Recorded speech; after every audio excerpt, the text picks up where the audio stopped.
खुलुमगोरबाय दिनै एनडिएनि बिजाथि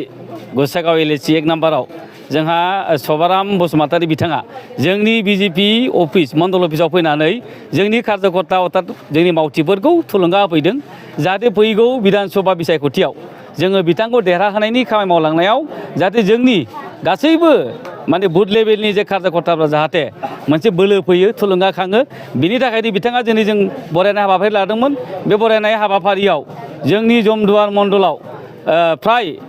200-250 जन मानसि गेजेरजों जानानै बिथांखौ जों बरायदों आरो बरायनायजों लोगोसे फैगौ बिसायख'थियाव देरहासार खालामनायनि थाखाय जों बयबो बिथांखौ जोङो खोथा होदों आरो बिथाङानो जोंनि बिसायख'थियाव बे फैगौ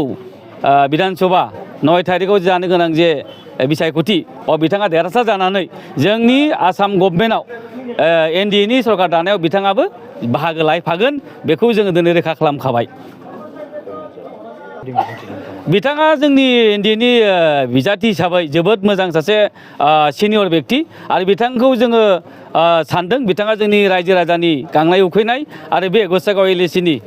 बिभिन्न डेभेलपमेन्ट खामानियाव बिथाङा जोंजों सहाय सुबिदा खालामफागोन जों आसा खालामदों आरो बिथाङा दिनै खोथाबो होलांदों जे जोंखौ लानानै बिथाङा देरहाखानाय जे सिमांखौ नुखाबाय आरो बे सिमाङा मोगथां महर खालामनाया जों भारतीय जनता पार्टीजों लोगोसे जोंनि नैबे गसाइगाव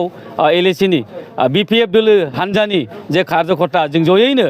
ज' मावलायनानै जाहाथे एनडिएनि बिजाथिखौ देरहासार होयो बेखौनो जों दिनै बयनिबो जानानै बिथांखौ बरायबाय आरो बरायनायजों लोगोसे जोङो देरहानायखौबो जों रोखा खालामखाबाय। बिथांनि थाखाय जोङो भारतीय जनता पार्टी जानानै जोंहा बे गसाइगाव एलएसियाव जोंहा 3 मण्डल गोलैयो जोंना सराइबिल जमदुवार आरो जोंना श्रीरामपुर बिथांमोनखौ जोङो होनखाबाय जे बिथांमोनहा गासैबो एनडिएनि केन्डिडेट सभाराम बसुमतारी बिथांनोनो जोङो भटखौ होनांगौ अर्थात नांगाल सुबियाव जों भटखौ होनांगौ अलरेडि जोंनि भारतीय जनता पार्टीनि मानगोनां भटार्सफ्रा बेखौ मिथिजोबखाबाय।